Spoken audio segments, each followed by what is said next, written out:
Hello, everybody. Welcome to another Comic Boom Comic Source collaboration. It's your DC Spotlight for the week of June 4th, 2025. Can't believe it's June already. Uh, Okay. Also, Phoenix Fan Fusion has not yet happened, which is really, really strange. Normally, it happens over Memorial Day weekend. I don't know, for whatever reason, it's a week later this year. I'm super busy prepping. If you're going to be there, I have 5 panels that I'm moderating. We have an X-Men panel, we have a Daredevil panel, we have a Ghost Machine panel, we have a Beginner's Guide to Collecting Comics panel. Then we have another panel they asked me to moderate about navigating mental health as a comic book creator. So that should be interesting as well. So if you're going to be there, yeah, hope to see you. Grab me, follow me on social media. I'll be putting up pictures and what have you throughout the weekend. So yeah, looking forward to that. But I gotta admit, once the panels are all done and my responsibilities are over, that'll be a little bit of a weight off my shoulders. Also, San Diego Comic Con going to be here before you know it next month in July. So yeah, marching right along. How did you feel about the week of DC Comics overall, Rocky? 12 books, 11 books this week. Yeah, it was a lot of them. I quite enjoyed. I enjoyed a solid 5 of them actually, which was very happily it will be my top 5. It was all right. There are certainly some books where I think are dragging for me, and they've yet to gel with me. But honestly, I'm still generally entertained with DC, and I'm still loving the Absolute Universe, and I'm you know actually, the stuff that is kind of meh for me is stuff that was meh before the Absolute universe came into play, and so it's still a first world problem to have. But I enjoyed this week overall. I have to say, I enjoyed it overall for the most part. What about yourself?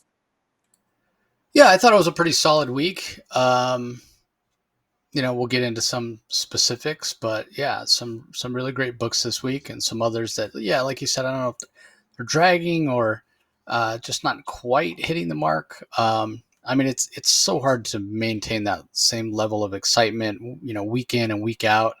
The All In era certainly, started off with a bang, but you need the kind of the lulls where things kind of settle a little bit, so you can ramp back up. I mean, it hasn't even been a year since these books have come out. Last year at San Diego Comic Con, I talked to a lot of creators about All In and the All In special, and I mean, Absolute Power was going on at that time. So really looking forward to getting more news this year and see what kind of excitement they have, what plans they have for the kind of the first anniversary.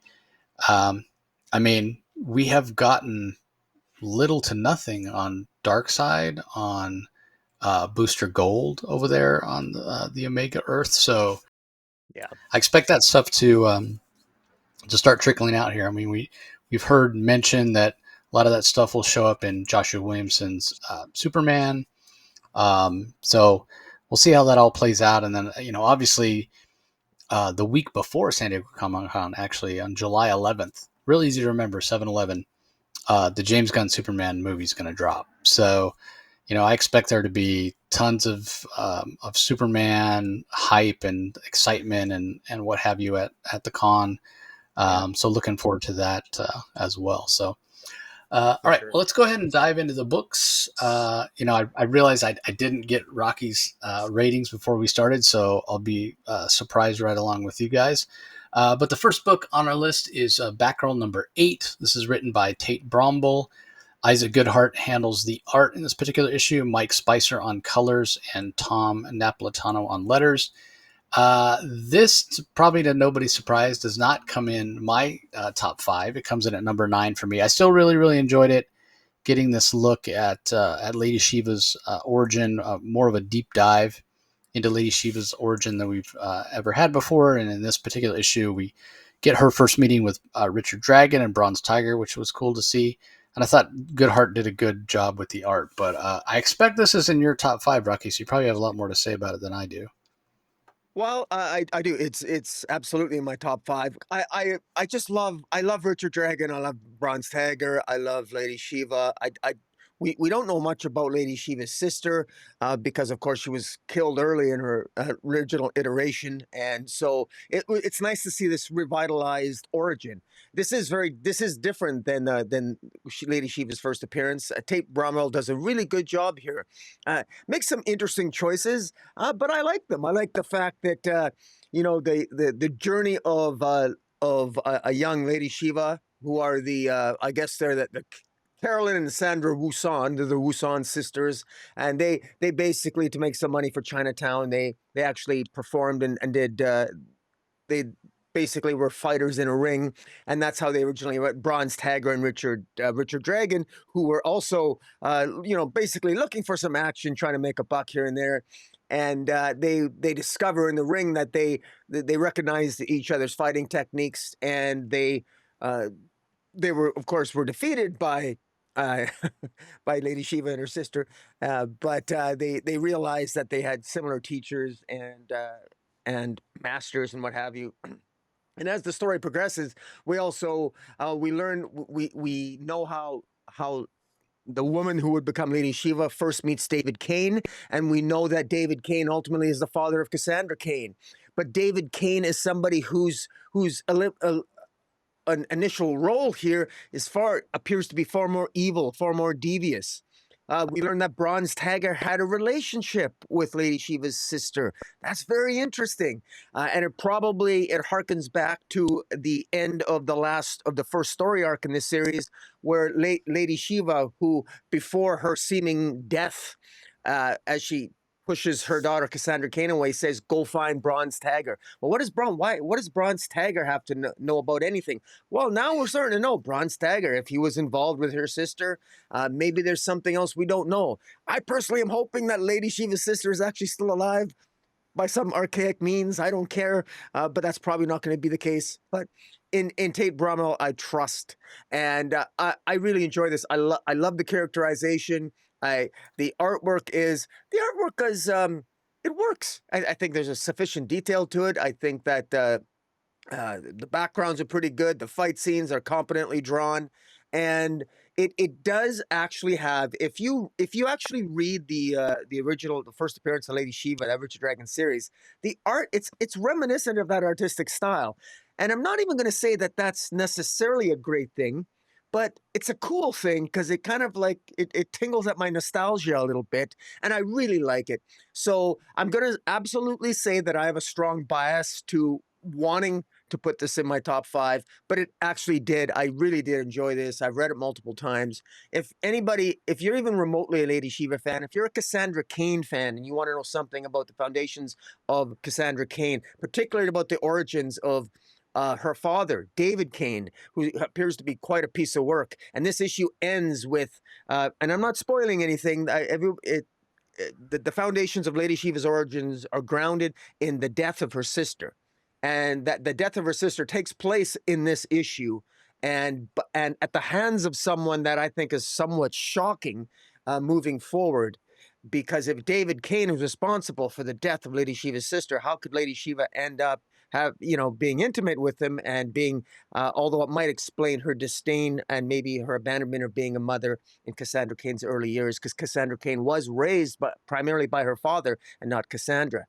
So that may explain some of the reasoning why there was that early abandonment by Lady Shiva of Cassandra. So if you're even remotely a Cassandra Cain fan, or if you've read anything about Cassandra Cain and you want to know more, I think this is, frankly, I really think this is essential reading. If you love Batman, if you find yourself somebody who loves the Batman family and you're craving that, and anything to do with Batman, even if you're not a huge Cassandra Cain fan, even if she's not your pick for Batgirl and you're a Barbara Gordon fan, I really think that there's going to be some rewards here. And frankly, if you're someone who just likes fisticuffs, we just had Black Canary Best of the Best. If you're someone who ranks the best martial artists in the DCU, you got four of them right in this one comic here.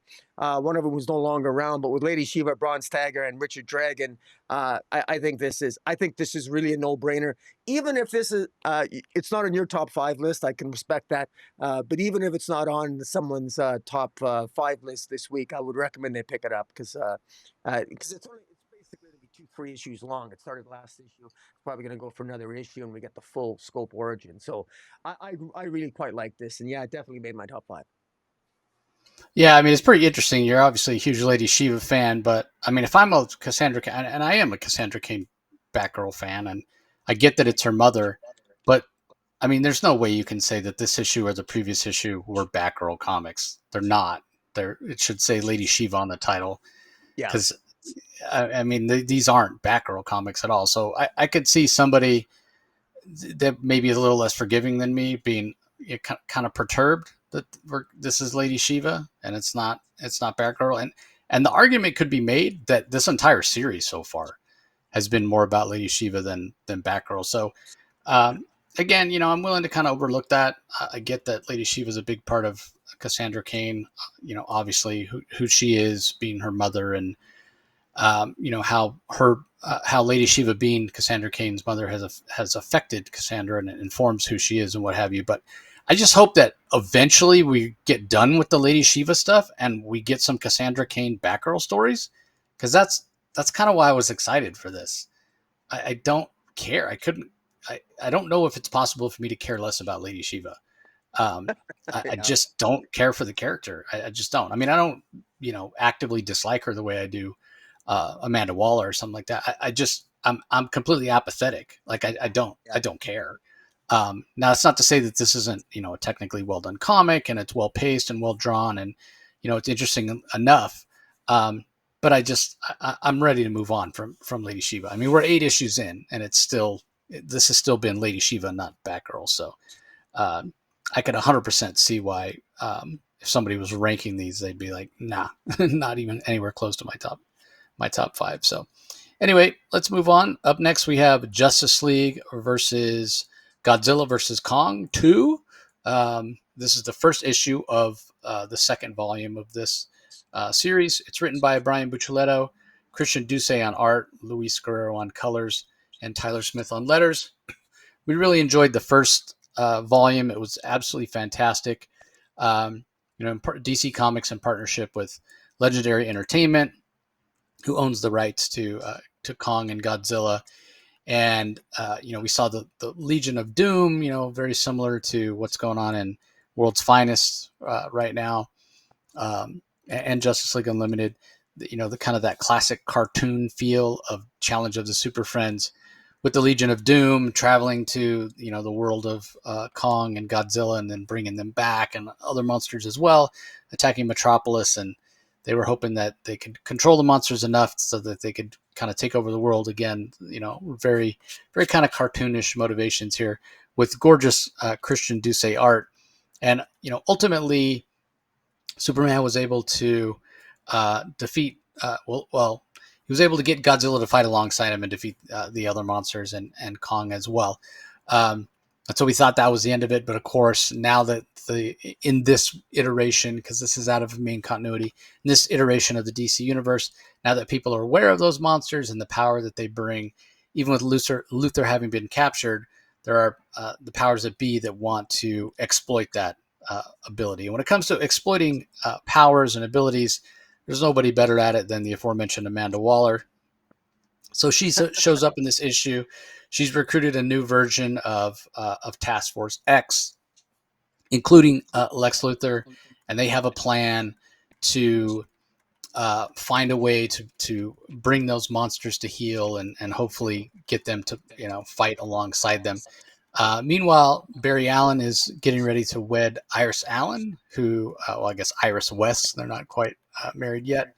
Um, and in the midst of that is when Amanda Waller and the rest of Suicide Squad and her team kind of make their play, if you will, and the heroes become aware that the monsters are back.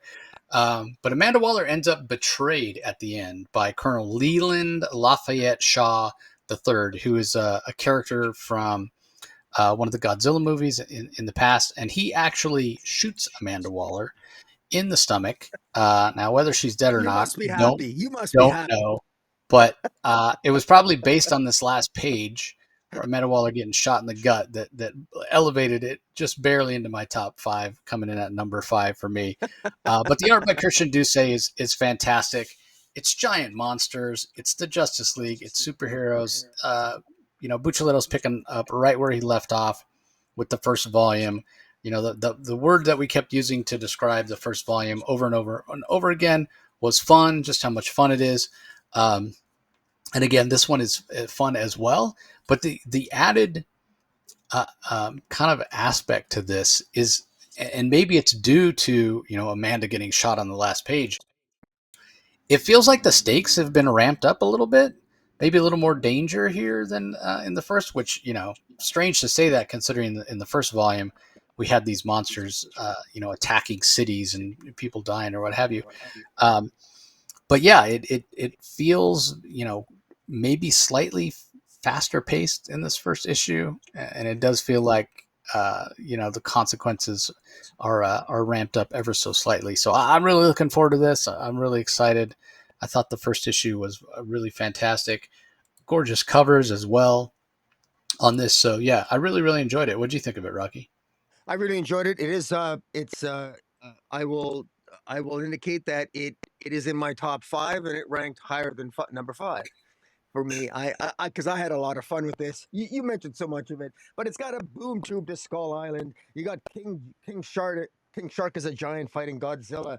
You got Colonel Leland Shaw, versus Amanda Waller. So you've got you in the first series we had Lois and Clark's proposal to Lois. Here we've got Barry Allen and Iris West, their wedding, and so a lot of it's writer Brian Buccellato is using basically the same formula as he did in the first series, but you actually nailed it. You're right. You're right. The action is starting right off, and the benefit of having a series that's being the second volume of this series is that you can kind of jump right into the action. We don't need all that explanation, and besides, let's face it, most of us are, even if you're even a passing Justice League or Godzilla fan or King Kong fan, you can kind of fill in the blanks. Everyone knows about Titan, Skull Island. A lot of this stuff you can kind of infer just by context. So it's just a fun read, and it's very well put together. And color by Louis Guerrero is fantastic. Christian Duce's art works really well. And yeah, all the pieces are in place for to have a lot of fun here. And I think it's just that it's actually kind of a natural fit to have Leland Shaw come in and to ostensibly take out Amanda Waller. Amanda Waller, she's like a monster herself. She's probably not really down. I mean, she's probably like Godzilla. Just when you think Godzilla's dead, he always manages to come back. So somehow I think I like the juxtaposition because you got two human monsters with Waller and Shaw, and then of course you got the actual Titans themselves. So there's all kinds of it's just ripe with metaphor here in this series, and yeah, this is a lot of fun, and this is going to be another series where I got the hardcover of the first volume, and on order, actually back order, and I don't even know if my retailer says he's going to try to get it for me. But in any event, this one here is will probably end up being just as good. So yeah, definitely in my top 5. I really enjoyed this. Yeah, I mean, if you end up at San Diego Comic Con, you probably can track down a copy of the hardcover or collected edition there. We'll see. Yeah. All right, up next, this book comes in at number 10 for me. Again, nothing technically wrong with it. I just didn't enjoy it that much, but it's DC Pride 2025 issue 1, The Heart Wants, and they did it much differently than the usual anthology they did. I'll talk about it in a second, but first let me talk about the writers. We have Vita Ayala, Jude Ellison, S. Doyle, Maya Houston, Sam Maggs, Tim Sheridan, and Josh Trujillo credited as the writers. Then we have Don Aguillo, Vincent Cecil, Derek Charm, A.L. Kaplan, Leo Marcion, Alex Moore, Skylar Patridge, Emilio Piliu, Max Sarin, Philip Sevi credited as artists. And then Don Aguillo, Aaron Angiolini, Jordi Belair, Vincent Cecil, Derek Charm, Triano Farrell, A.L. Kaplan, Marisa Louise, Gialio Marcion, and Alex Moore as colorists. And then for letters, we have Aditya Bidikar, Frank Sidovic, Lucas Gattoni, Ariana Mayer, Morgan Martinez, and Jordi Troutman. Um, and then there is another story, Master Planner, which is separate from the main story, written by Jenny Blake. Sarah Solar is the artist for that, and Jody Troutman does the letters. So rather than doing an anthology like they usually do, they actually were really clever about this. So they created a narrative where all the stories basically connect, and a lot of these LGBTQ characters from the DC universe, they sort of have their own sort of fantasy stories, if you will, that tie in. So there's a bar in I think it's in Metropolis that's about to close, and in the basement of that bar, the very first people to kind of make a carve a heart on there and their initials or what have you, were Alan Scott and his boyfriend, who ended up becoming the Red Lantern. Um, Johnny, and his real name was Johnny Sin or yeah, something. I don't. yeah, and then yeah, his real name was like was it Andre or something like that? Yeah, But anyway, yeah, yeah. he was undercover. He wasn't really who he purported to be, but basically the fact that Alan Scott had the green energy and Johnny had the red energy, it sort of infused that carving with energy, and now all these other people who have been there and have carved their names at various times are being affected by that energy, and are being pulled into kind of like a dream world or a fantasy world. And they eventually, if they can manage to sort of break out of that fantasy world, they find themselves in the basement of that bar. So everything is tied together, telling one story, um, which is interesting, but it still has a little bit of anthology feel, but the stories are a little bit more connected than they've been in the past. So I thought it was a clever way to do it. Um, it just, I don't know, it was a clever way to do it, but at the same time, it made for a really long story. I mean, this thing's like 100 pages almost. Um, so there were times where, because I didn't necessarily enjoy every art style or what have you, I'm more of a fan of some characters than others. Um, so yeah, it made it. I don't want to say a chore to read, but it was a very heavy read. You really had to kind of dive in. There was a lot there. So if it's if these types of characters and these types of stories are your cup of tea, you're really going to enjoy it. But for me, although it was technically a good story, it wasn't as easy. Like in the past, these bigger anthologies, I can read a story and then put it down and come back and read another story later on. Um, Whereas this one, it was a little tougher to do that because everything uh, was so connected. And Vladimir was his boyfriend's real name, the Russian. So anyway, where does this come in for you, Rocky? What'd you think of it? I put this. This was, yeah. Well, I didn't actually rank much beyond five, to be honest with you, uh, this week. So this probably somewhere above five, probably closer, probably around 10 or 11, like you did. And again, it's not that it was long. It's not bad. It's exactly what it it's. I have mixed feelings about Pride because on the one hand, DC Pride, I wish. Um, these stories. I actually really like the way they structured that story. I sort of like the way they juxtaposed the past and the present, like in the front with Alan Scott, and then the future of the nightclub and with the energy, and I loved Reno Montoya and Kate and all. Although that appearance, I thought it was actually very well done. The story was actually pretty damn good. I I wonder how many people are just going to skip it because it's DC Pride, and there's always that. They're still overcoming that. That central sort of bias because they're these stories are actually really good in their own right. And but then on the other hand, the counterpoint to what I just said is if this was just a different anthology by another name other than DC Pride, well, I'm not getting anthologies anyway. So that's kind of a poor excuse for me to use by saying, well, why aren't I reading it? So, because if it was an anthology, I probably wouldn't read it anyway. But if the stories are good, I should be reading it. So that's my long way of criticizing myself and saying that uh, I think I'm inclined to pick this up. I'm going to be picking up this anthology this week because I actually like the story enough that I warrants a buy for me. and I'm actually it's a little unfortunate that these characters, especially even Midnighter and Apollo, these are characters that I really like, and it's just kind of unfortunate. Comic books are getting comic book very competitive as it is. Sort of unfortunate that I got to wait for a. Sometimes it's unfortunate we got to wait for a Pride anthology for some of these characters to really give some of these characters spotlight. Although I we did just come off a fantastic series, or well, one that I enjoyed was The Question All Along the Watchtower, which I really quite enjoyed, and that didn't need a Pride moniker on it itself. But in any event, not bad, but didn't make my top five. Sorry, you're on mute, my friend.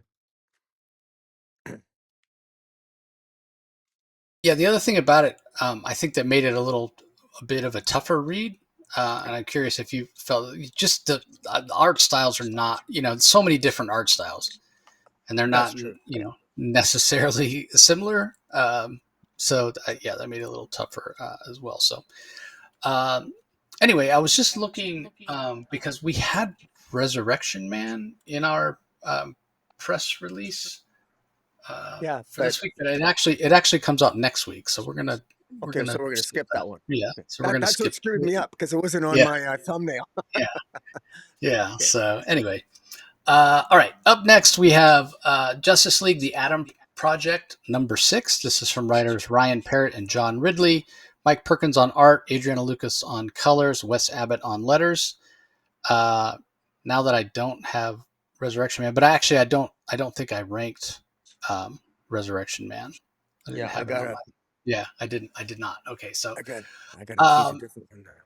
yeah, so Justice League: The Atom Project #6 for me. I enjoyed this series overall, but this did come in at #6 for me. It was between this and the Justice League Kong, Godzilla Kong, and that Amanda Waller assassination. Boosted that up. But I did really appreciate this. I like the way it ended. I like the fact that it tied in with Justice League Unlimited, with the Legion of Doom, and I really like the sentiment at the end. Um, Ryan Parrott scripting for Captain Atom, and man, I really would like a Captain Atom series. I'm not as big of a fan of Ray Palmer and Ray Choi, um, but yeah, I really would like. I'm a pretty big fan. I've been reminded of what a big fan I am of Captain Atom when he's done heroically. I'm not a big fan of when he goes crazy and wants to wipe out reality or whatever. But I think he is a kind of a tragic, heroic figure, and I think there's a lot there in the hands of the right writer. I think he could be done really, really well. So, I mean, his original series, I think it lasted over 100 issues. So, Yeah. yeah, something to be said for that. So, anyway, did this come into your top five? Uh, I could, geez, I actually had Resurrection Man, which was next week. I actually had that in my top five. But since I had to replace it, uh, this you know what? I'm gonna put this in my. I'll put this in my top five. I'm gonna because I'm sort of torn, but I'll put it in my top five.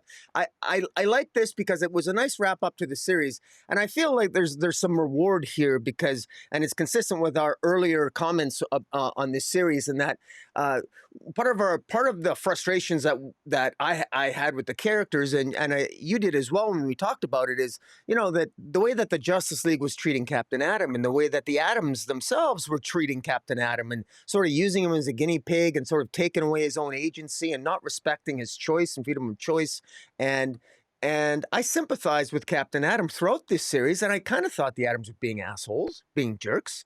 And I kind of and Mr. Terrific, Mr. Terrific has been kind of a jerk to them as well. And even in the Challenger series, Mr. Terrific was sort of like a little high on the hog, making decisions against the challenges of the unknown, being very presumptuous, uh, and I kind of like that. It creates that character drama, and you really see that play out in this final issue as the Adams. Ryan and Ray Palmer, Ryan Choi and Ray Palmer, as they're helping Captain Atom essentially escape the Legion of Doom, and ultimately there's some good moments where essentially Ryan Choi is apologizing to Captain Atom, and they're kind of apologizing to each other, and it's sort of vindicating because the drama that was there at the beginning of the series, it kind of comes full circle.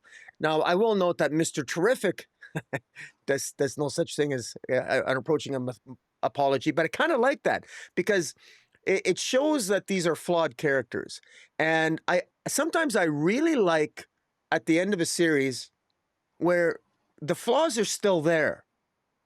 And even Captain Atom, Captain Atom sort of lets it slide.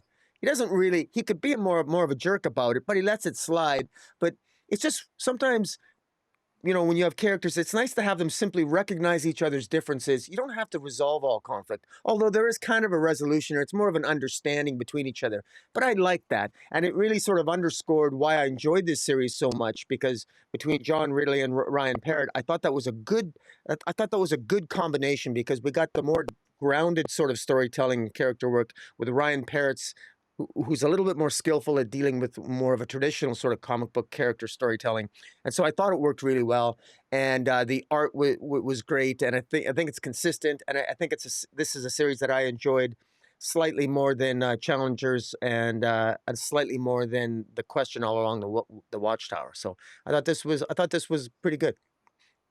Yeah, I agree.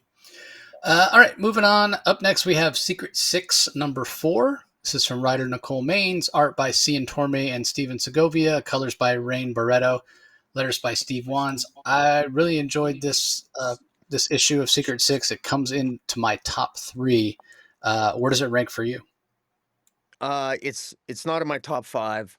I never ranked above my top five, so I probably would have put it at maybe around seven, but if you know, but Yeah, the reason I ranked it so high, this really focuses on Catman and his relationship with Deadshot, which I really enjoyed.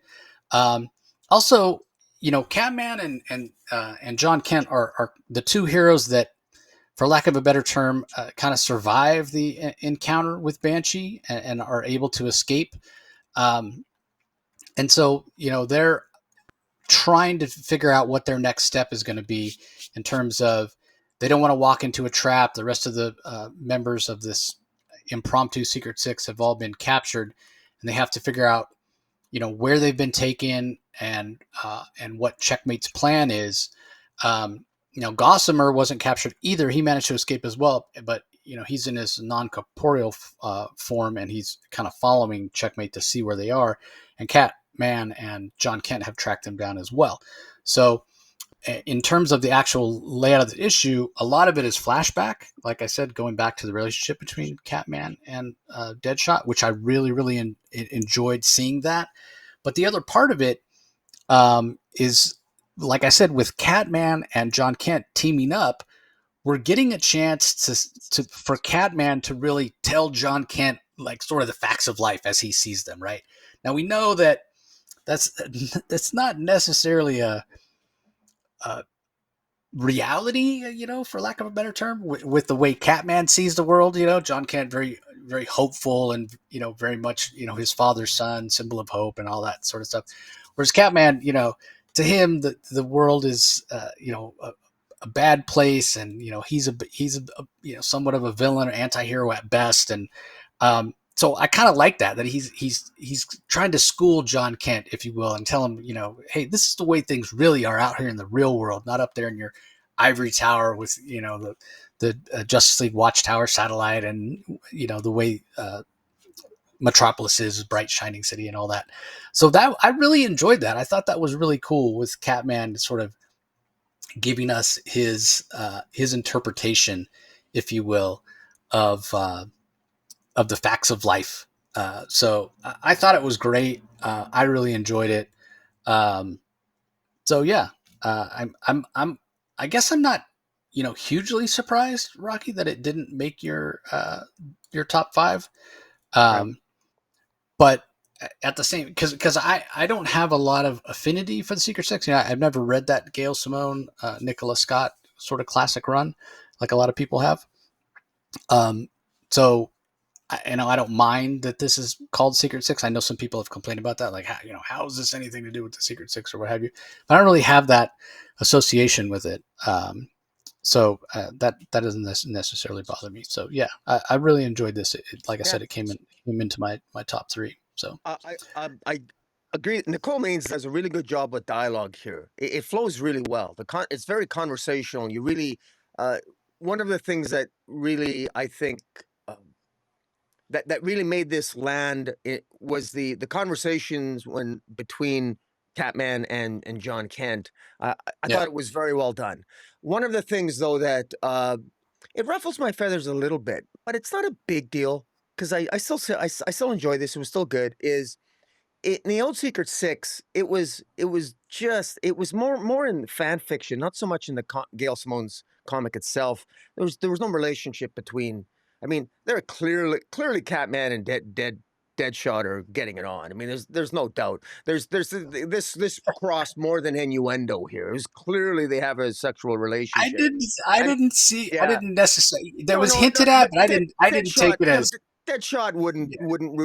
he repeatedly makes those kind of references and comments to Catman to the point where no, you got to be blind, deaf, and dumb not to pick up on this. This is beyond subtle. This was kind of in your face to the point where look, it got a chuckle out of me. I mean, clearly, I mean, look, I mean, you can take with it what you will. I don't want to argue this point with you. Because yes, you can interpret it however you like. That's our prerogative as readers. But I mean, very clearly, I mean, for Catman to, I mean, Catman all but says it. I mean, he's he didn't come back. You know, they became partners even after the Secret Six broke up. He risks his life to come back and save him. He sits there and he's completely repeatedly berated by Deadshot with sexual innuendo, and then he responds almost he defends himself almost too harsh, too much when John Kent suggests, "Oh, I didn't know you two were not." I mean, he's extremely defensive about it. I mean, this thing, of course, something's going on between Deadshot and Catman. If not, there's some seriously repressed feelings going on. And this is something that Nicole Maines hinted at in interviews leading up to this. So I will say this point blank that this is not inconsistent with Gail Simone's Secret Six. All I said, it wasn't as obvious in Gail Simone's Secret Six. It was far more mild in my recollection and opinion. But she's clearly taken that to the next level. But to Nicole Maines' credit, she does it in a funny way. There were moments where I laughed out loud. I laughed because it was like, oh my God, this is so obvious. And it's kind of Secret Six is a group where their sexuality is all over the place. I mean, they're pansexual, they're bisexual, they're asexual. There's a little bit of everything. I mean, I don't even know. I think even the Banshee, uh, Jeanette, that character, her sexuality, I think she goes both ways as well in Secret Six, and then there was other characters as well. So it's sort of a central conceit that so Secret Six is probably the most ideal Pride comic book without the name Pride on it that you could get. And it works here. I gotta admit it works. And in that respect, it probably is a good fit to have John Kent and Jane Nakamura in there, particularly if Jane Nakamura is going to move more toward the villainous side, which is potentially hinted at. More foundations, which if the working theory that Jane Nakamura is going to become evil is going to bear fruit, the seeds are clearly being planted here. Or to put it another way, if this is moving toward John Kent getting together with Dreamer, the plant or the seeds of Jay Nakamura's destruction of his relationship with John Kent might very well be laid at the ending scene here, where Jay discovers something and it may cause him to act, perhaps exploring the darker side of his nature. And in any event, this was a good comic. It just never, just because they're coming seven, that's still pretty damn good. In fact, talking about it, I could probably rank it a little higher. Maybe I'd move it up to six. But it's one of those things where it wrinkled my feathers a bit, but at the same time, damn, it put a smile on my face. It was fun to read. Yeah, I definitely interpreted it a different way. I mean, Jay, it's not like John Kent knew. The government apparently knew about what was going on with Gamora and what have you. I don't know how Jay could blame that on John. However, if Jay's going to go after the U.S. government and be breaking the law and doing stuff that's not above board, then yeah, I could see that driving a wedge between him and John. I could very much see at the end of the series that it's Catman and Jay that are a couple, because we know obviously Catman being bisexual. But in terms of you saying, oh, it's so obvious because Deadshot keeps making he keeps making references to sexual innuendo or whatever. I just took that as Deadshot being a dick, which he always is. Because at one point he says, "Next time, Lawton, I'm just going to leave you bound and beaten on your knees," and he's like, "Oh, is that a promise?" So obviously, Deadshot knows that Catman's bisexual, and in my mind, Deadshot's doing what he always does. He's just being a dick. So yeah, he's making all kinds of sexual jokes and hints and whatever. Oh, Catman, I want you, whatever. Because he's making fun of him is the way that I took it. Now I could be Yeah, interpreting it incorrectly as well, you and could be right though too. I'm not. You could be right. I maybe just he is flirting, right? Maybe it's the whole, hey, I'm running around the playground and I'm gonna pull on the pigtails of the girl I like. It could very well be that. I don't know, but that's the way I took it. Like, yeah, Catman's bisexual and Deadshot's a dick as always, so he's poking him. He's making fun of him basically. He's taking every opportunity to um, make fun of to belittle him. And as far as the reaction that Catman had when John Kent said, "Oh yeah, you guys have a relationship, whatever," he gets so defensive because it might be one sided, right? Like the reason that Catman goes to rescue Deadshot and the reason he's so defensive about it is because he is kind of carrying this torch, if you will, for Deadshot. But yeah, could be. despite Deadshot's, making these comments, Catman doesn't really know where he. And again, that could be Deadshot's point of doing it, right? Like he's sort of leading him on and hinting that maybe it's a possibility, but maybe is he really making fun of him? Is he flirting? Whatever. And it's a sore spot for Catman because this is a guy that's used to getting what he wants. He's very formidable as a fighter, and in this situation with Deadshot, he's off balance with the relationship. He doesn't know what's real, what's not real, whatever. So to bring it up is it's going to bother him. So, but I don't know. I guess maybe we'll find out by the end. Again, you have the context of having read the first Secret Six I, miniseries or long time series, which I haven't. yeah, I don't think that That's means what's anything. cool. I don't. Yeah, Yeah, but that's my point. Is that that's what a great job Nicole Maines is doing. Like she's obviously read that series before, and she's mining, maybe little seeds that were planted, and she's keeping us guessing. Like, we both read it, we both enjoyed it, we both interpret it in different ways. One of us could be right, one of us could be wrong. We both could be right, we both could be right. Like who knows? But I am enjoying this, and one of the things, the only thing maybe that I'm confident about at the end of this, I'm like 90%, 80, 90%, probably more towards 90% sure that at the end of this, John Kent and Jay Nakamura are not going to be together. And that's gonna please a lot of people. Again, I don't care if John Kent is with the man, woman, whatever. It doesn't make any difference to me. But I do want him to be, if he's going to be in a relationship, I want him to be in a relationship with a character that I like and that I enjoy. And I've never really this. It's not because of his pink hair, but I've never really liked Jay Nakamura. He's not an interesting character to me, and ever since his mother died, he's been kind of annoying, to be honest. And I get it, like. His mom died and he can't get over it, and that's a tough thing. That's a very tough thing. But I mean, I think he's being unreasonable about it, which again you can kind of understand because emotions take over and reason takes a backseat because it's such a traumatic event. Um, but for him to blame Dreamer the way he did, like, what was she supposed to do? She had no choice, right? Like, if yeah, Jay if Jay was in Dreamer's shoes and was given that choice, he would have made the exact same choice. And that's really what bothers me more than anything is that he has no empathy. He's not able to put himself in Dreamer's shoes. He's so self-centered. He's so narcissistic. All he cares about is, well, look what I lost. Look what I lost. Look what I lost. And that just bothers me.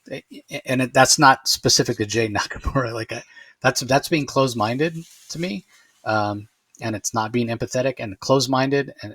And people that are not empathetic are the worst kind of people to me. Like I really have an active dislike for those type of people. So again, like good characterization from Nicole Main. She's doing a good job of building on what came out of Absolute Power. These are realistic emotions, and she's fleshing out these relationships in a realistic way. So I continue to be really impressed by what she's doing.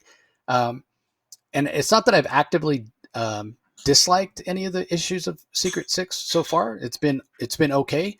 But when I finished reading this, I was like, wow, that was really good. I really enjoyed that. And again, going back to that relationship between Catman and Deadshot, and those conversations between Catman and John Kent were just fantastic.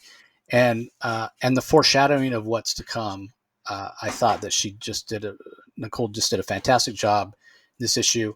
Not spoon feeding what's going to come, not heavy handedly hinting at it, but just subtly, leading us down that path. So again, I thought she did a fantastic job. All right. Up next, we have Birds of Prey. We're up to issue number 22.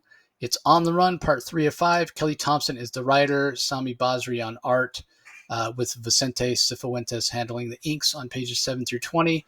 Adriana Lucas on colors, Clayton Cowell on letters. This one came in at number 8 for me. But the more I think about it, I think I'm gonna move it. I'm gonna move it up to 7, because the more I think about it, I did enjoy it more than the other book that I have at number 7. Just because so the art's really strong. And I love the whole Big Barda angle. We find out Big Barda has been sort of taken over by this alien tech. She's got this like black skin on her, and she's being controlled. And obviously the Birds of Prey are, they feel like they're in deep crap because Barda obviously is a new god and she's very powerful. So they really have their back up against the wall. The stakes have been really ramped up by Kelly Thompson. I really enjoyed that. And the birds are really going to have to come together and work together as a team in order to free Big Barda and figure out what's going on. But what's interesting about that is early on in the issue, there's a bit of a dynamic between Black Canary and Barbara Gordon, where they kind of get into it, And Barbara Gordon is basically saying, you need to listen to me when you're out in the field. I have all the knowledge. I have all the intel. And, if I'm telling you to do something, you need to do it. And Black Canary's perspective is, hey, I'm there on the front lines, and I have more context and can understand what's going on. I should be the one calling the shots. And they're kind of butting heads. And it wasn't that it didn't feel realistic,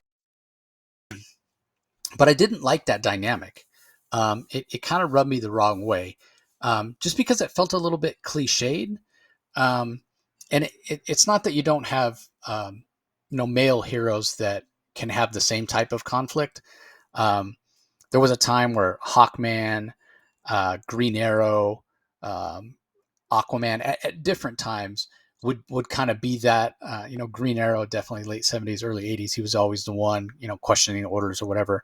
Hawkman at various times, Aquaman as well, like I said, where they would kind of push back. Hey, you don't tell me what to do, blah, blah, blah. But again, when it comes to women not getting along like this, especially women who are supposed to be friends and allies and colleagues, it's a little too tropey for me. So often in various TV shows and film, especially, writers always seem to write women where they're in competition with each other, trying to win the same guy or going after the same job or whatever. And that's just not reality, at least not in my experience. Women can get along, despite what Hollywood would have you believe. And so that just it left a little bit of a bad taste in my mouth. Now, again, Kelly Thompson is a really talented writer. I'm a huge fan of hers. And it makes sense that Black Canary and Barbara Gordon would have this disagreement at this time in this story. It made sense. And so I'm not begrudging her that, but I couldn't help but, kind of have a little bit of that reaction. And it might be because I recently did an interview with some cast members of a television show, and that was a topic that came up because this particular show has a bunch of strong female characters, and they are written really well, where they don't get into that kind of catty behavior. So it was something maybe that was on my mind subconsciously. And so yeah, it bothered me a little bit. And so that probably the reason why this slipped out of my top five. But I still really enjoyed it. I thought the art was fantastic, and I'm still a fan of Birds of Prey. So way more than I normally would say about a book that wasn't in my top five. But I kind of wanted to sort of justify, I guess, to myself even why it didn't make my top five, because it's kind of deserving, honestly. So anyway, what are your thoughts on it, Rocky? Did this make your top five? Uh, uh, it was the one that I replaced this with Adam Project, so it was in my top five. Uh, I enjoyed this. I respectfully disagree with you on your what the thing that gave you a minor irritation in this issue. I quite liked, and just as by way of background, very specifically. I think that there ought to be more tension between members on this team. There ought to be more. Now, if I was going to say it if I was going to say it like a toxic man, I would say that women in groups don't get along with each other. Uh, Even though that's true, let's say it's not. It's nice to actually see it because it creates a little bit of drama, and I think it's realistic.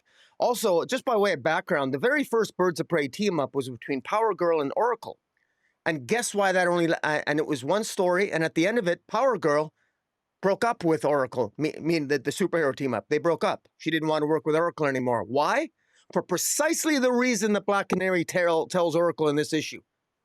Power Girl was pissed off at Oracle for not giving her all the information, and I kind of like that. And so this worked for me. And also, I think that the way I read last issue, Black Canary has an ego. Black Canary is a very good fighter. She's elevated now, whether we like it or not, because of the defeat of Lady Shiva, whether that's in continuity or not. I like the fact that I think she did go a little bit far. She wanted to stay, and she was talking cocky last issue when she was taking on Copperhead. And I think Oracle is not wrong when she's saying that Dinah maybe stayed a little bit longer to battle Copperhead because she wants to like strut her stuff. So I think that I think the reason why I think there's elements in truth to what they're both saying, and they're both high stress. They just lost Big Barda in the field, and I think it makes sense that they have that kind of tension between each other. And I thought it worked. And I generally am not a fan in team books where there's a lot of talking heads. There was a lot of talking in this issue, but uh, more so this issue than in previous issues. I actually enjoyed the talking a little bit more than I have in the past. That's why I elevated it and why it almost made my top five. Give it an honorable mention. And I love Gavin Goodry's art. I love it. Shout out to him. And I love the look of this darker Big Barda. Not really sure exactly what's up with her. We're not. There's still some questions as to who the bad guys actually are here, or what they're up to. But I thought it worked. And so yeah, I thought this was a pretty good issue. Sami Basri on the art. I Sorry think you about that. said I Gavin. Yeah, apologize. yeah, I think you said Gavin. Gavin Good, you're good too. Sam, I apologize to Sam Busby. Yeah. All right. Up next, we have JSA number 8. This is the one that I had at 7. Moved it back to 8. Not, again, I mean, we're talking degrees here. They're both really good. Jeff Lemire is the writer. Gavin Goodry handles the art on this one. Luis Guerrero on colors. Letters by Steve Wands. Most of the issues a flashback, which I enjoyed. It tied it back to the history of the JSA back during World War II and explains what Wotan and the rest of the Injustice Society is trying to do this time, bringing these demons called the Unnamed. They can only do it every like 90 years or something like that. So it makes sense that they would have tried it way back in World War II. Now all this time has gone by. They're getting a chance to try it again. So it's a lot of fun, but it's a bit of a transitional issue. What about you? Where does this rank? This would have probably been like actually probably around 10 for me. I've just been consistently disappointed with this series. It feels like I'm a huge fan. I still to this day I've got like my All-Star Squadron. I've got like reading copies and my higher graded copies. Nothing CGC graded, but I've got multiple copies of the entire All-Star Squadron run. And when I think of JSA here, this reminds me of that. But this isn't quite. I've seen this story done, frankly better. This not that this is bad. It's just it feels like well, it's a little bit tropey to me. It's been done before. And not that it can't work, but sure, something 80 happened 80 years ago, you're going to have the same thing happening now as a way to try to bridge the time period between World War II and now. So I get it. It's the way you're setting up the story. I just I don't know. It hasn't really resonated with me. I don't really feel that there's much at stake, and it just hasn't really gelled for me. It's all right, but it's not. I don't really feel genuinely excited about it. And I will admit that artistically, from the beginning of this series, the art just hasn't really done. It hasn't really done it for me. I don't know why. Although I didn't mind the cover. Cover A here was kind of different. I really liked it. I thought it's the best cover since issue one. This cover A, it's the best the covers look since cover A, since the issue one. But this is a series that just has been very underwhelming, and just incidentally, in at least in my circles here, no one's talking about it. And it's not surprising because it's just not particularly exciting. I liked it. It was nice to see the Blackhawks show up. I remember I got the Blackhawk series. That sort of like tickled my nostalgia belt a little bit. And but yeah, it's very meh for me. Beyond that, I mean, that's all I got to say about that. Yeah, I sort of understand what you're saying, and I think mostly it's due to the pacing. And I've talked about this before. With the I don't know if Diego Erlatugi is still like the main artist on this. He started off as a main artist. Again, I don't know if he's still on the book or he just needed a month off or what have you. But regardless of whether it's him or in this issue, Gavin Goudry, whose art is solid, but it sort of suffers from the same issue that I find with Diego's art, where it's like this is a problem to me of pacing. It's not that there haven't been exciting reveals and action or what have you, but it's coming at such a slow pace that it almost feels like nothing's happened, even though Yeah, a lot has happened. So this might be a situation where it reads better in the trade, but when you flip through this book, you'll notice that it's a lot of full page splashes or 3/4 page. Um, there's not a lot of panels per page, and so what ends up happening is it ends up being a really quick read, and you just don't feel like you get a big chunk of story. Like even that page there's 5 panels on it, but those are big panels. They each have one word balloon with the exception of the middle panel, which has two. So I mean that page is going to take you like 10 seconds if you don't really dive into the art, if you're just reading it and flipping through. So I think that's what leads to this kind of lack of excitement because we're not getting very much story in each particular issue. So, here we are and we're already, 8 issues in and we're kind of like still on the first arc here, right? Like it's still the Injustice Society. They're still trying to bring the unnamed back. Um, the JSA still doesn't, really know what's going on. So, a little bit of a lack of agency for the members of the Justice Society. It's like the most agency they have, the kind of their biggest obstacle, the biggest point of contention and drama right now has been the infighting amongst themselves. I just got done talking about how I don't particularly enjoy that in Birds of Prey.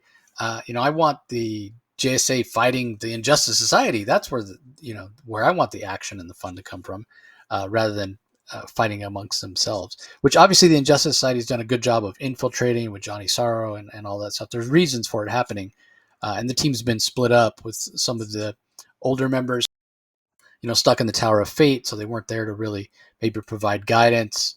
So yeah, it's almost like we're 8 issues in, and this thing really hasn't, like you were saying, Rock. I think you said it really hasn't gelled yet.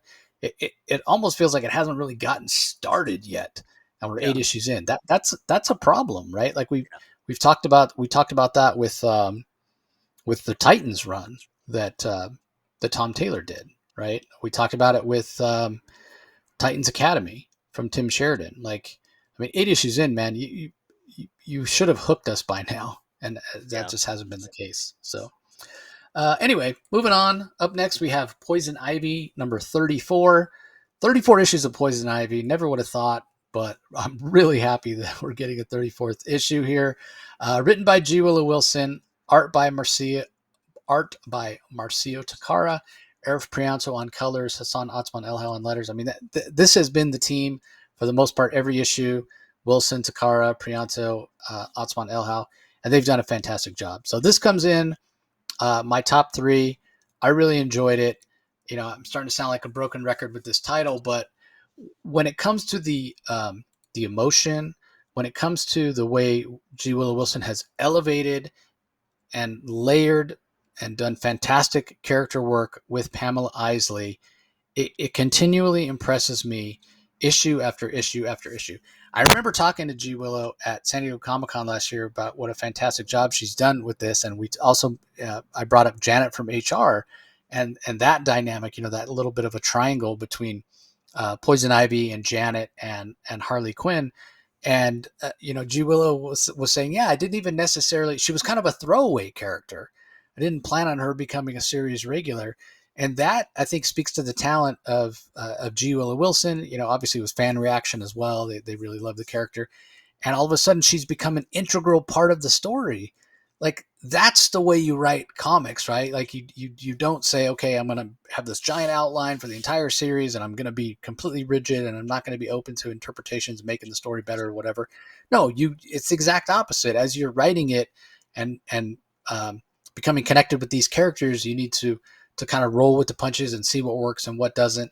And so, Janet's arc here with her being tempted to betray Poison Ivy and agreeing to betray her, but then maybe going back on that, but that she has her own changes that she's undergoing, based on, what she agreed to with the Bog Warden and the Parliament of Trees, and will she betray or not? And then she was killed and then resurrected, her body's changing. Peter Undine has also evolved as a character. He says it himself in this issue when he goes to talk to the Green Knights, and the gardener is saying, he's tricking you. This is not what he why. And Undine's like, that would have been true at one point, but Poison Ivy's had an effect on him as well. This is just really, really, really good character work. Like, you could remove all the superpowers from all the characters and all the kind of supernatural elements if you wanted, and make it a little more kind of mysterious, almost like an X-Files type. You could hint at abilities or whatever, but not really show them if you wanted to, and just have this as kind of a character drama, and it would work just as well. That's impressive to me. Now you add in the layers and the history of the DC universe and the superpowers and all that, and it just elevates the story in my mind. But the environment is as kind of an issue and a kind of a topic that needs to be addressed. There's part of me that worries that we're already past the tipping point and it's too late. But it's something that I care about deeply, and I think that it's not getting enough attention from our government, especially. But most governments around the world, we're just not doing enough. And to have Poison Ivy, in my mind, be elevated by the fact that the environment has become so important, is fascinating to me, and I know it's also something that G. Willow Wilson cares deeply about. So to be able to have a comic that has this level of quality, that constantly is helping to keep that conversation going, um, with the gorgeous art by Takara, which again, I've said it from the beginning. His art style is a little loose, a little organic. It's not necessarily an art style that I typically would be um, a fan of, but it just works so well with this story, along with Prianto's colors, that I just continually am impressed, issue in and issue out, with Poison Ivy. Um, and again, like, who would have known, that I would become a Poison Ivy fan? She was somebody that I didn't care one way or the other about Yeah. for the longest time. Even when she was in the relationship with Harley Quinn, I, again, didn't care about Harley Quinn, didn't care about Poison Ivy, whatever. But G. Willow Wilson has made me care about this character. Compelling story. Really curious to see what's going to happen between her and Janet. What's going to happen with Janet's transformation, all that sort of stuff. Like, yeah, really, a lot of questions. Um, and another thing I love about Wilson's run is we never have to wait that long before we get a resolution for one particular plot line or another. Some stories they just go forever and ever and ever. It feels like, God, when are we ever going to get an answer? Um, Nick Spencer's Amazing Spider-Man run comes to mind with that, but that's not the case here. I feel like good pacing to go along with that great characterization. So anyway, does this make your top three, Rocky? Where'd it come in for you? It does make my top 3. Yes, it does. And, I can there's that phrase from the Nolan Batman movies, where, Harvey Dent, says something to the effect, and I'm gonna butcher it, but, about something about, if you're a hero, if the only one thing about a hero is that you if you endure long enough, you'll just become villain. And, and what I find about Poison Ivy, it's the exact opposite. She's somebody who is fanatical about the environment, but the way our views in society have changed toward the environment, we need to protect it more and more. She's literally a villain who she's lived long enough, she's become the hero. The very things that she was fanatical about have almost become mainstream, that but in a good way, that we want to protect the environment. And I remember early on when we first started reviewing this series, I wanted her to be a villain.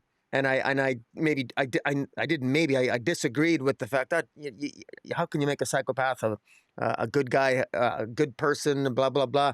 But J. Willow Wilson put enough complexity in there and good character work that it's believable. I now Pamela Isley is a flawed and conflicted character, and one that is trying to find her place in the green, and has a special place amidst the green, and is absolutely necessary. And she's differentiated from Swamp Thing. We know that from an earlier issue, and so we have that. We've got that's just ripe with all kinds of comparisons and metaphor there. And then we got Janet from HR, who the reason why I think she's endured so much and she's taken on a life of her own is because Janet from HR really is us. She's the reader. She's us. And we get to live vicariously through Janet from HR. I know I have, because she got to sleep with both Harley Quinn and Poison Ivy. So of course I'm going to live vicariously through Janet from HR. I'm a Period fanboy. Plus 3 women together. Come on, it writes itself. But I like that. And of course, what Janet from HR is going through, she represents humanity being tempted, and and the darker aspects of the gray and the green and the red, tempting her and pushing her in these various directions. It's very reflective of us, just like we humans, we're also being tempted, pushed back and forth. Is climate change real? Is it? How much is it? How much is this naturally occurring? Should we just ignore it? Can we turn a blind eye? Should we just focus on advancing technology and ignore nature? All these things. Janet from HR is right in the middle of this, and she's being pushed and pulled. And you look at Janet from HR's face. Look at the redness in the eyes. She might be dying. Peter Undine thinks she might be dying. Peter Undine is worried about her, but yet he wants to protect her. And he sort of represents the technology and the buildings and everything. And Poison Ivy wants to protect her too, and she represents nature. But meanwhile, she's human. She represents humanity, and she's conflicted. And is she dying? How is she coping with this? She feels like maybe she's betraying the green. She's betraying Ivy. But is she? So she has to ally herself with Undine.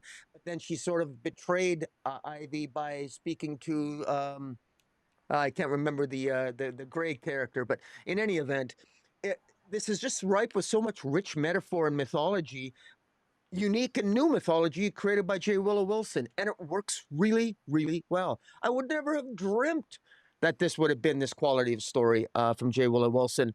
Uh, uh, I mean, not that she wasn't a capable writer, but I just never saw this story becoming this rich and over this long a period of time. And I really hope this hits issue 50, because this is really a success story, and not just for longevity, but this is good quality storytelling, and it works. Yeah, I mean, yeah, I don't, yeah, I don't disagree at all. Like, it's just a fantastic story. And the quote is, "You either die a hero or you live long enough to see yourself become the villain." That Right. Thank you. seems. I didn't know it either. I looked it up because I knew it was something. I knew you were close. So Anyway, moving on. Up next, we have Absolute Green Lantern #3. This comes in at #4 for me. Written by Al Ewing, Genoy Lindsay on art and colors, and then Lucas Catoni on letters. Give us your thoughts on this one. I don't think I have to because it never made my top five. Oh, okay. Well, I mean, Uh, I have minor comments, but you go ahead. It never made my top five. yeah, I mean, I thought this was okay. For me, I mean, it did make my top five, partly because I love the art. I love that everything has sort of a green tint to it, and I love the mystery of it. But I will say, I think this is probably the absolute title that I'm enjoying the least. And partly it's an issue of pacing. And I have to admit that, I read Al Ewing's Immortal Hulk run, from start to finish. And there were times when that series really, really dragged at various times. So, I wasn't, I'm not super surprised that this is kind of rolling out at a slower pace as well. But I'm still enjoying it well enough in terms of um, the the Green Lantern mythos and the way that it's being played with. I'm enjoying it enough that I'm still willing to give it the benefit of the doubt. Um, but again, I am enjoying it less than the other titles because I mean we're 3 issues in, and it just feels like there's a lot that we haven't been told yet. And possibly in this issue, John Stewart meets his demise. Like, wait, what? I already know that Guy Gardner got killed. And I guess we really don't know that. Like, they appeared to have died. I mean, it's a comic, so who knows for sure, right? Um, so I'm again like it's the reason I'm ranking it as high as I am. It's still based on the potential, as opposed to some other titles, especially the absolute titles, where I'm ranking it on what we've gotten already. So I think if I wasn't as big of a Green Lantern fan as I am, I wouldn't be ranking this as high as I did. And I'm not surprised that it didn't make your top five. I almost didn't put it in my top five. Um, it was close. I was like, Green Lantern. I don't know. I'm not like super excited I mean, I still do read it because I want to see, okay, when is it going to kind of catch? When is it going to kind of ramp up and go to the next level? Um, and I was like, well, let me give it another issue. Cause I am reading them, as soon as as soon as they show up in our press box, or file. I'm like, yeah, I gotta read it. Is this the issue where we're gonna get some answers or what have you? Um, but yeah, I mean, I do have that worry that it's gonna end up being that really long, slow burn like Immortal Hulk was.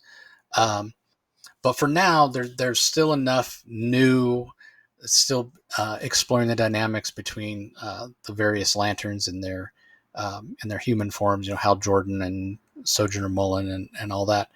Um, but that's the other part of it too. I wonder if and now I'm not now I'm playing editor here. If the story wouldn't have been served better to be told in a little bit more linear fashion, but if you did that, you definitely would have had to increase the pacing of it because I mean the whole reason that issue one felt sort of compelling and pulled people in was because we saw Hal Jordan with the black hand. We saw a lot of the consequences and what have you, to pull people in. Um, and in each particular issue, we've gotten some glimpses of the aftermath of Hal Jordan having the black hand. But also in each particular issue, we going back. In this issue, we go back a lot. Most of this issue takes place before Hal Jordan got the black hand, so we still don't know exactly how that happened. Um, so I wonder. I'm never a big fan of having dual narratives and not telling a story in linear fashion where it jumps around so much. Like if it's two different timelines, like a before and an after, and they're being told, uh, you know, next to each other, and they're still um, sort of being told at the same pace, I'm okay with that. But this is really just kind of hopping around. I mean, everything within a relatively short period of time, but it really jumps around a lot, which I think lends to that feeling of, man, we're 3 issues in, and wait, what's going on? So again, I think maybe a little bit better received if it was told in a more linear fashion, but you couldn't start off, if this is going to be a slow burn, you couldn't just start off going, okay, the lantern lands and there's a force field and everybody kind of gets together, hey, what are we going to try to do, and how Jordan figures out gold or things that are yellow can get through the force field. Like, I mean, that would be the whole first issue basically, if you took the first three Yeah. issues and like cut it up page by page and put them and laid them all out. Like, your first issue would be so, like, nothing would happen except the lantern fell down and the force field's there. That's not a compelling enough book that people are going to show up for the second issue. Now maybe if it was a bigger name artist, because I know, like, I'm kind of enjoying the art, but more on the color work. Um, I think the colors are spectacular. The line work is okay, but I know others that really don't care for the rendering and the line work. So it's going to be curious to see when and if somebody comes in for like a fill-in issue, kind of similar to what we had on Absolute Wonder Woman when Hayden needed a couple of issues off. Because the other thing is, I mean, Lindsay's doing the art and the colors, and I think his colors are fantastic. But yeah, his style is a little looser than what I would prefer. But anyway, I'd be really curious to read issue 4 and see if this drops out of my top 5 or if it Yeah. kind of solidifies itself as a top 5 book for me. I guess we'll see. It's funny what I think of when I read this is when Abin Sur. Every time Abin Sur appears, he says very little, but he references he references fear a lot. He often says, "Judgment is in progress. Be without fear." And I actually couldn't help but wonder. I wonder if Abin Sur, how Abin Sur would, if Abin Sur knows of the existence of the Martian Manhunter of that sector of space where that Martian Manhunter is from, because I imagine they would probably be in conflict with each other quite a while. So I'm already thinking about, I'm already jumping ahead probably 2 or 3 years, imagining about the first meeting between Martian Manhunter or a White Martian and a Green Lantern. So that's where my mind's going. But in the event, I don't mean to judge this issue harshly at all. I wasn't a huge fan of the second issue of Absolute Flash, but then I really liked the subsequent issues. This is, to me, feels just like it's still part of the setup. And I'm just waiting for when this thing gets going. I'm sure it's going to be awesome because this is just setup, and it's necessary setup. I kind of get it, and it's sort of adding a little bit of suspense here and there about how they're slowly discovering exactly what's at stake and discovering what Abin Sur is or what he represents, what the Green Lantern represents, what the Black Hand represents. We as readers, we're only, this is only the third issue, so I'm cutting it some slack. But I could have put it in the top 5 maybe and removed one of the other ones uh, for the same reason you did, ranking it, giving it, because it does have some potential. But you know what? I'm not doing that with some of the other titles, so I just chose not to do that this week. I've done that before. It's just this isn't quite good enough this week to be in the top 5 for me. And also, I have to say that ongoing, I'm not a fan of the art. I'm not. I'm just not a fan of the art. I'm not. It's too much of a manga style for me. I'm just not a fan. I'm not a big fan of it. I'm not saying I don't enjoy the story and that I can't. At some point, this could, I could, this would, the art would not prevent me from loving a story. It's just not my. It's not my pick of. It's not my artistic choice. But then, guess what? The great thing about the Absolute Universe is that we're getting an eclectic array of artists, and I kind of like that. So I don't. I kind of. It's sometimes it's a good thing when I don't get exactly what I want because it adds a little spice to the Absolute Universe, and so it's still, if you're a Green Lantern fan, I can't see you not picking this up because this is, I think, sort of an interesting issue and it's all set up. And I have faith in Al Ewing; it'll pay some dividends. And hopefully, it won't be quite like Immortal Hulk where it drags on for 25 issues and then another 25 where and then ending in a way that I didn't understand. So, in any event, I love it. Ending it away and then ending it away I didn't understand.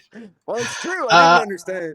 I gotta be honest. I don't even remember right now how Immortal Hulk ended, so Yeah, I can't even say how well I yeah, got it or not because it's been God. yeah. I just remember at times that it was infuriating how slow that went, and God, if I had to read another passage about the Green Door, I just wanted to I know. uh, It's just just goes just on and on. scream in frustration. Yeah. So, all right. Anyway, let's move on. Another book I'm sure that's in both of our top fives, in my top three, actually. Absolute Superman #8, Superman, Son of the Demon, Chapter 1, Lazarus Come Forth, written by Jason Aaron, Rafa Sandoval on art, Ulysses Ariola on colors, and Becca Carey on letters. So, yeah, this is in my top three. Where does it rank for you? Give us your thoughts. It's in my top three. Yeah, I really enjoyed this. I'm loving Absolute Superman. I just it's great to see. I mean, after especially after getting last issue with information on Brainiac and more about Brainiac and Ra's al Ghul, and this here it ramps up. The Omega Men are in action. We see Lois Lane, Jimmy Olsen back, and things just continue to ramp up, and it's just it's action. I love this issue. It's really action packed, and Rafael Sandoval's art is it's just it's impressive. The backgrounds are incredible. The art's fantastic. The mood is. I mean, you see Lois Lane once again trying for the umpteenth time, trying to get Cal's attention. But I don't know, Lois. For somebody, Lois Lane. I know she's intelligent, but boy, it's she really, whenever she shows up around Superman, she just brings misery to him. That's all she does. You got Jimmy Olsen, a member of the Omega Men, and then you got Lois. I mean, she's working for the Lazarus Corporation. They're keeping tabs on her. She's a liability every time she shows up for Superman. Yeah, she might want to help him. Yeah, she might have some latent attraction toward him. Maybe she likes the smell of his sand that comes off his cape. But she's a liability, and I find it kind of comical that she doesn't appreciate how much of a liability she actually is. If she actually wants to help him, maybe quit working for the Lazarus Corporation. It's kind of like she's got to know that her own corporation is up to no good. I mean, she's got that reporter instinct that was made clear in an earlier issue. So I say this with humorous sort of frustration, but also the fact that I love it because it shows the flaw in character. It shows some interesting maybe character flaws, or maybe she's maybe putting her feelings ahead of her common sense. And in any event, I think that was kind of I think that's kind of a maybe it's unintentionally funny, but I found it humorous that she, you know, at the end when it's where Superman ends up getting shot by basically a kryptonite bullet and he's down for the first time and it's a fairly big deal, and the peacemakers are up there and they're launching a more aggressive attack on him, and they need to get him out of there. And Lois Lane ends up ultimately, I think, she ends up being staying behind while Jimmy Olsen takes Superman and takes him off to safety with the Omega Men. Uh, and Lois, I think Lois Lane, unfortunately for her, she has to stay behind and she's arrested finally by the Lazarus men, which is kind of interesting because she works for the Lazarus organization, and it's almost as if Ra's al Ghul knows Lois Lane is a traitor and has betrayed them, but he's sort of he's it's like Ra's al Ghul is, it's almost like he's intentionally leaving Lois Lane, one of his own agents, on the playing field, knowing that she's going to kind of betray him. And so it's interesting. It sort of shows, in my view, the audacity and the arrogance of Ra's al Ghul to believe that he can that he's all powerful and that he's going to have everything under control. And I also love the fact that and we speculated on this in earlier issues about how Ra's al Ghul in traditional mainstream DC universe, the original iteration of Ra's al Ghul, the storyline has he wanted Batman to be the heir apparent, the son of the demon. He that was he wanted Batman to be his heir, and in this case, in the Absolute universe, Ra's al Ghul is looking for somebody to an heir, somewhat, and it's clear that he's maybe thinking that Kal-El, Superman, is what is going to be that person. So it's interesting. So I kind of like that. It's I wonder if what the majority of people listening or readers might think. I I view some could view that as sort of robbing an interesting character from the Batman universe. But I'm kind of glad Jason Aaron has done that here. I think it works. I think Ra's al Ghul's a very interesting character. I like his take on Brainiac. Uh, I love the action here. I haven't even talked about that. The art's fantastic. I mean, just the this is actually there's so much violence and visceral, horrible violence that is occurring on Superman. For a Superman comic, this is a very violent comic. There's a lot of red, there's a lot of blood, there's a lot of, and even if technically in theory, I was gonna say in theory if nobody gets killed, but no, that's not true. There's a lot of people that die in this series. And Yeah. that's been one of the criticisms of this series from because if you're a Superman purist, you you know, you could like I'm actually curious what Mark Waid might think because he's a purist and we know how Mark Waid feels about the ending of the Man of Steel. You know, Superman does not kill. He would never he would never snap Zod's neck. But here, the amount of violence and death we've had in this series is something that you don't normally associate with a Superman comic, unless it's frankly, like maybe Injustice or something. So, in any event, I'm loving this. It's absolutely in my top three. There's so much more I can say, but you, my friend, can add your insights into this comic. What do you think? Yeah, I mean, well, it's not Superman himself that's doing any of the killing, so I'm kind of okay with the level of violence. I agree with you. It's really interesting to have Ra's al Ghul as a Superman villain. I think it's interesting. He's much bigger.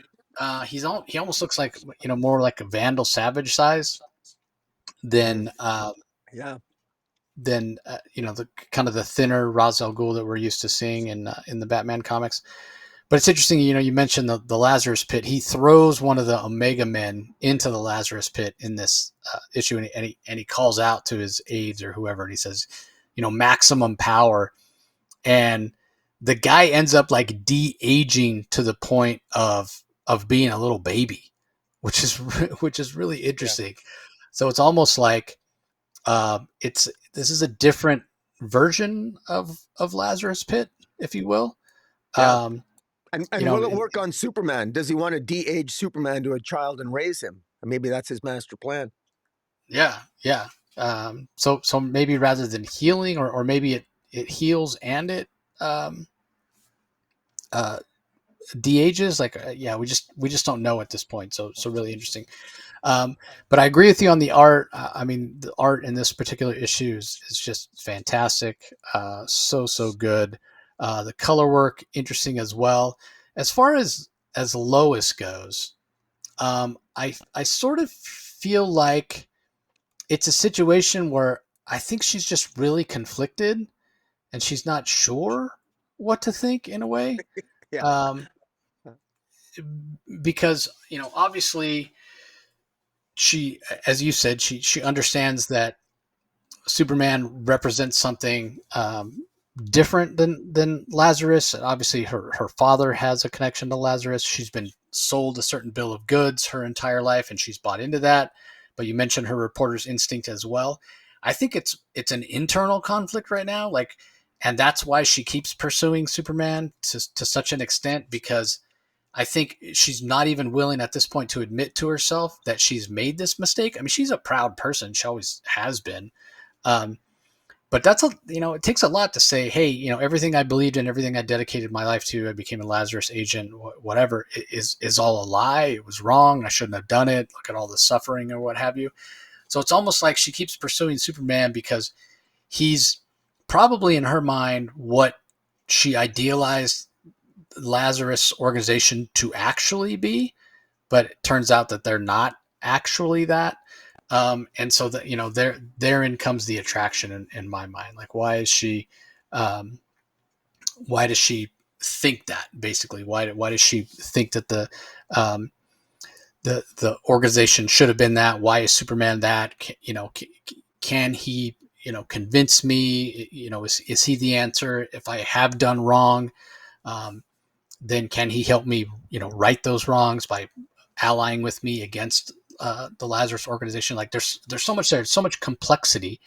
Um, and what I go back to is what a fantastic job Jason Aaron has done with being true to the core of who these characters are, while giving us something that's so new and so fresh.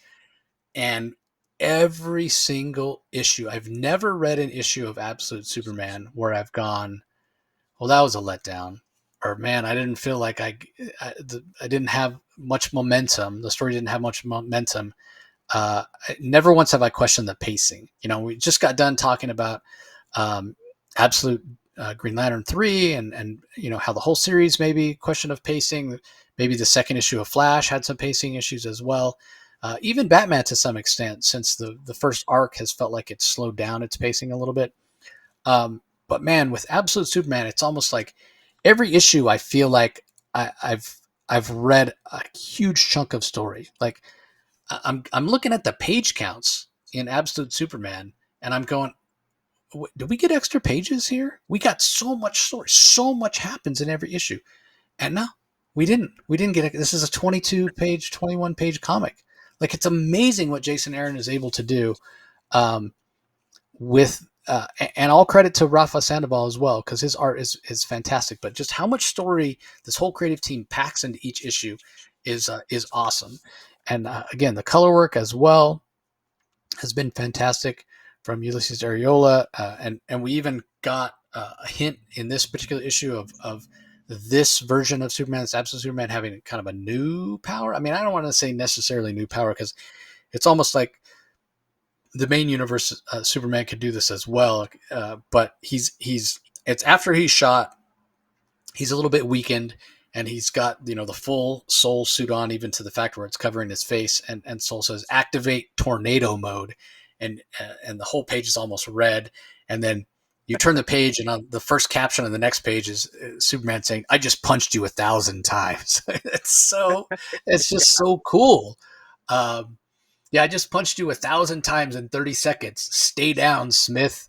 And he's like, all that power, and yet you're still afraid of your own rage. So, yeah, I love this book. It's so good. I just continue to be impressed by what Jason Aaron has given us, issue in and issue out with Absolute Superman. So, all right, well, that does it for the books we're going to talk about in detail.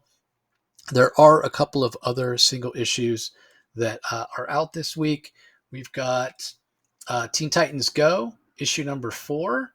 We also have some facsimile editions of Absolute Superman 775, and also Batman 618, which is continuing that Hush storyline. And then also Batman Wayne Family Adventures over on Webtoon has episode number 167 that's out this week. In terms of trades, we have Deceased, the compact edition. So this is the original first Deceased story from Tom Taylor, the first 6-issue mini with art by Trevor Hairsine. In that more compact form. So it's only $10, 216 pages. Again, it collects the whole first 6-issue Deceased storyline. We also have DC Finest Superman, Kryptonite Nevermore, with that famous Neil Adams cover on this DC Finest reprint. So this is collecting a bunch of Superman comics from 1970 and 71, specifically Action Comics 393 to 406 and Superman 233 to 238, and then it skips over 239 and has 240 to 246. We also have DC versus Vampires World War V Volume 1 hardcover. So this is collecting the first half, the first 6 issues, the first arc of DC versus Vampires World War V, which is the ongoing series that's going on right now, with art by Otto Schmidt, written by why am I drawing a blank? Matthew Rosenberg. I could think of his last name, couldn't think of his first name. Sorry about that, Matt. But yeah, Matthew Rosenberg. And then a couple of weeks ago, we had finally, for the first time ever, collected edition of The Spectre, the J.M. DeMatteis run. And now we've got a Spectre omnibus, The Spectre, The Wrath of the Spectre omnibus hardcover. And this is going back and basically reprinting a bunch of his appearances from the 1960s and some of these books that are a little bit more expensive. So Showcase 60, 61, and 64, Brave and the Bold 72, 75, 116, 180, and 199. and then the first Spectre series, issues 1 through 10, Adventure Comics 431 through 440, DC Comics 29, and Ghosts 97 through 99. So really, really classic stuff. It's 680 pages for $100. If you're a big Spectre fan, that's some of his real early formative appearances. We also have Cosmic Odyssey getting a deluxe edition hardcover. That's the series from the, I think it was like right around 1990, 89, 90. It's written by Jim Starlin, art by Mike Mignola. That's some of Mignola's first DC work. It's basically the Justice League against Darkseid. You got a bunch of new gods in there, Orion and Light Ray and Forger, all those guys. Also, in honor of Pride Month, we have DC Pride box set hardcover, and this basically is it has a slipcase, and then it's a hardcover editions of the last 3 years of DC Pride anthology. So DC Pride Love and Justice, DC Pride The New Generation, and DC Pride Better Together. Also, in hardcover omnibus, we have Superman The Golden Age Volume 1. It's 784 pages, $125, and it collects his earliest appearances. So Action Comics number 1 through 31, which I know, I'm trying to put together an Action Comics run. I doubt I'll ever have anything below 100 because they're so expensive. Right now I'm working on 2 to 300 because I pretty much have everything from 300 up. So yeah, if you're like me and you want to have a complete collection, this is kind of the only way to get those early issues in an affordable fashion. Issues 1 through 31 will literally cost you millions of dollars. It also collects New York World's Fair number 1, which is from 1940, and also Superman 1 through 7. And that New York World's Fair number 1 is also really, really expensive. That's the first ever team up of Batman and Robin. So that one commands a pretty penny as well. So yeah, $125 as opposed to the millions you would spend if you were trying to buy all those single issues. Obviously, most of those millions would come in the form of Action Comics number 1. And then finally, we have a new young reader book. It's Kanga U, Tests and Tournaments. It's written by Shali Fish, art by Yancey Labatt, and it's young Diana, the young Princess Diana. 176 pages, $12.99. It's an original graphic novel that's out today as well. So that does it for collected editions. You ready to give your top 5 rankings there, Rocky? Yeah. I think I might surprise people here, but I'm just gonna get set up here. Gotta find my. I'm looking for. Oh, there it is. Okay. So my coming in at number 5 for me was the Atom Project, number 6.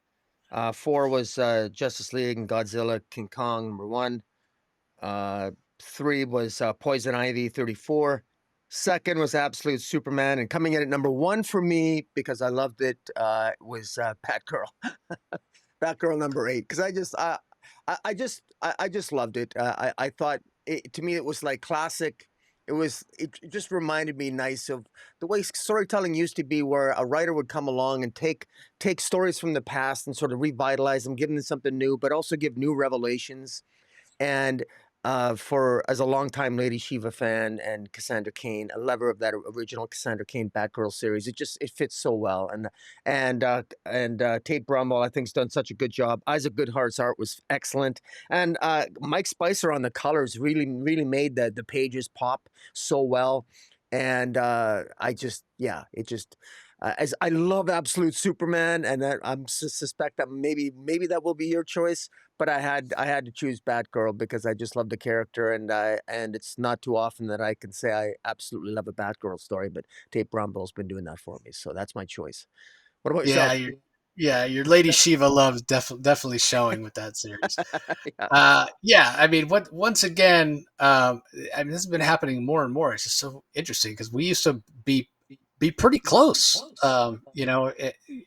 At least your pick would be, in my top 5, and that hasn't been the case for the majority of the last few months. So it's really interesting to me. But Yeah, so your number one comes in at number 9 for me. So number 10, let me start at the number 10 is the DC Pride, 2025, number one. And then number 9 is Batgirl. Number 8 is JSA, number 8. Number 7, Birds of Prey 22. Number 6, just missing out on my top 5, is Justice League The Atom Project, number 6. And then for my top 5, I have Justice League versus Godzilla versus Kong 2, second volume. Number 1 comes in at number 5. And then number 4, I have Absolute Green Lantern, number 3. And then at number 3, I have Secret Six, number 4, from Nicole Maines and Company. And then Poison Ivy, number 34, comes in at number 2 for me. I just continue to be impressed with that book. And then, yeah, as you predicted, probably no surprise to anybody who listens to the show. Absolute Superman, number 8, comes in as my favorite book. Now, in my defense, it's an absolutely banger issue, and I know that the majority of the time that Absolute Superman comes out, it ends up being my pick of the week. That's just how good it is. But I'm not, I'm not just drinking the Kool-Aid here and trying to get on Jason Aaron's good side. Not every issue of Absolute Superman has been my pick of the week that it comes out. The majority, yes. I think at least 5, maybe 6, but there's been at least a couple times where it hasn't been my pick of the week. But this time, I mean, the art, the tornado mode, the dynamic between Superman and Lois, and what that implication is. Seeing this absolute universe Lazarus Pit de-age somebody to an infant. I mean, there's just so much good. Yeah. There's so much good in the issue. I couldn't not pick it. But I mean, don't get me wrong. Poison Ivy just continues to impress, just week in and week out. So yeah, overall, pretty solid week of DC books this week. So Yeah, good stuff. all right, well, that's going to do it for this episode, everybody. Don't forget that you can find the DC Spotlight and all the other Comic Source content on our podcast audio feed. Just go to whatever platform or app you get your podcast from, do a search for the Comic Source and subscribe. You have thousands of past episodes to check out. And if you are listening to us audio only, don't forget that every week this comes out with Rocky and my smiling faces, as well as artwork and covers and all that stuff on Rocky's YouTube channel. You can see all the books that we're talking about. So head over to YouTube. Comic Space Boom ! Is the channel. Once you're there, you know what to do. Comment. Let us know what you thought of the books this week. Be sure you like the video. Subscribe. Ring that notification bell so you know when new content comes out. And then head over to the Comic Source YouTube channel as well, as long as you're on YouTube. And subscribe there. Like, comment, subscribe. Ring that notification bell, because a lot of the other content that comes out for the Comic Source is going to come out on that channel as well, including the aforementioned interviews for the television show, which I normally don't do that type of coverage, but there is a television show that's coming back on USA and Sci-Fi Network this Friday. Has its season 4 premiere. It's based on a comic. If you're not familiar with it, it's called Resident Alien. It stars Alan Tudyk. The first 3 seasons, I think, are available on Netflix. It's an absolutely hilarious show. It's so good. And if you head over to the Comic Source YouTube channel, you can find my interviews I did a couple of years ago with a lot of the cast members at WonderCon, which those were fantastic interviews as well. Alan wasn't able to make it. He had to cancel at the last minute. Finally got a chance to interview him the other day. So be sure to go and check that out. It's a fantastic show, and unfortunately, I got invited to the premiere, but I don't think I'm going to be able to make it, only because I have all those panels going on at Phoenix Fan Fusion this weekend. So don't forget, if you are in the Phoenix area, be sure you're following me on social media. I think I have a few Comic Source lanyards left that I'll have with me that I'll probably give out at the panel, as well as, whenever I host panels, I always give away prizes. So not that I'm trying to bribe you to come to my panels, but if you want a chance to win some free comics or other great prizes, you'll have a good time. So that's going to do it for this episode. Any last thoughts, Rocky? No, I'm just I'm actually planning. I'm happily planning for my San Diego trip. So because I'm crossing that off my bucket list this year. So I'm looking forward to San Diego Comic Con. Boom. Yeah, looking forward to having you there as well. And I mean, I'm so tired already just thinking about it. But definitely a first world problem. Don't get a lot of sleep at San Diego Comic Con, but that's what the week after is for. So That's exactly anyway, right. anyway, that's gonna do it, everybody. Thanks for joining us as always, and we'll talk to you next time. Catch you later.